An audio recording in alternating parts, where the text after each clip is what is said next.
Sa mga motorista at commuter na magagawi po sa may Taft Avenue sa Maynila, habaan na ang inyong pasensya. Sakaling maipit kayo sa matinding trapiko, bigla po kasing nagpatupad ang DPWH ng road reblocking sa lugar kahit hindi raw ito ipinagpaalam sa MMDA.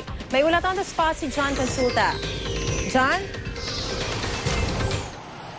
Maris, katakot-takot na traffic na nililikha ng road reblocking ng DPWH dito nga sa kanto ng Pedro Hill at Taft Avenue dito sa lungsod ng Maynila. Ang masaklap, Maris, ay hindi raw ipinagpaalam sa MMDA ang road reblocking na ito. Buhol-buhol na trapiko ang kalbaryo ng mga motorista nang marating namin ang kanto ng Pedro Hill at Taft Avenue sa Maynila. Ang dahilan, ang road reblocking activities ng DPWH na may habang 75 metro. Pero agaw pansin ang dosenang road repair crew na sa halip ng katrabaho ay nakatambay lang sa gilid ng kalsada. Wala pa raw kasi ang cement mixer na may dala ng kanilang gagamiting semento. Bakit sir, hindi pa kayo makapagtrabaho ngayon? Sa ngayon po, wala pa po kaming trabaho. Tatapos yun po. Bakit sir? Kasi wala pa yung boss. Wala pang truck? Wala pa po. Yan lang po naantay namin po. Truck ban. Yung truck ban sir, ano daw? Traffic po. Parteng Osmeña. So medyo apektado rin yung trabaho nyo? Apektado rin, sir. Ang epekto tuloy, unahan ang mga sasakyan sa paglusot sa ginagawang bahagi ng kalsada. Sa halip ng mga traffic enforcers, Maris, mga construction workers ang siyang nagmamando ng trapiko sa lugar. Sa sobrang traffic ay naglalakad na lang ang ilang mga pasahero para di mahuli sa kanilang pupuntahan.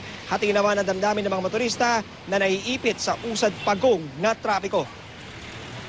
Grabe talaga. Grabe. Ito, ubos oras mo rito. Ubos oras mo rito. Matapos agad. Hindi ito hanggang hindi matapos. Okay lang po sir. Para maganda yung kalsada. Konting tiis-tiis lang. Opo sir. Masadong grabe na traffic. Wala na nangyayari sa hanap buhay namin kailangan talaga solusyonan Pasado alas 10 nang dumating ang cement mixer sa reblocking site. Matapos masuri ang lamang semento ay agad nang isinagawa ang pagbuhos sa kinukumpuning kalsada. Pero ang MMDA Metro Base, pinalaga ng ginagawang reblocking ng DPWH sa naturang lugar. Sabi ng MMDA, road reblocking sa kanto ng Quirino at Taft Avenue ang ipinaalam sa kanila at walang koordinasyon ang ginagawang road reblocking activities sa bahagi ng Pedro Hill at Taft. Hihingan daw ng paliwanag ng MMDA mula sa DPWH kung bakit ganito ang nangyari. Samantala, Marisa, ay tuloy naman ang iba pang nakaschedule na road reblocking at repairs tulad ng sinasagawang asphalt overlay ngayon sa bahagi ng Araneta Avenue sa Quezon City. Sabi ng MMDA, Maris, ay ang pinagpaalam ng talaga ng DPWH sa kanila ay ang reblocking sa May Quirino Avenue pero hindi raw nila inasahan na ganito ka-extensive ang sasagawang road repair na abot pa malapit sa Pedro Hill Street. Ayon sa ating mga nakausap sa mga gumagawa ng reblocking activities dito sa Pedro Hill, Maris, ay sa Lunes pa maaaring daanan ang naturang kalsada dahil may mandatory curing period ang buhos. Hanggang sa mga oras ito, Maris, ay patuloy pa nating sinisikap na makuha ang panig ng DPWH. Yan muna ang latest mula pa rin dito sa Maynila. Balik sa iyo, Maris.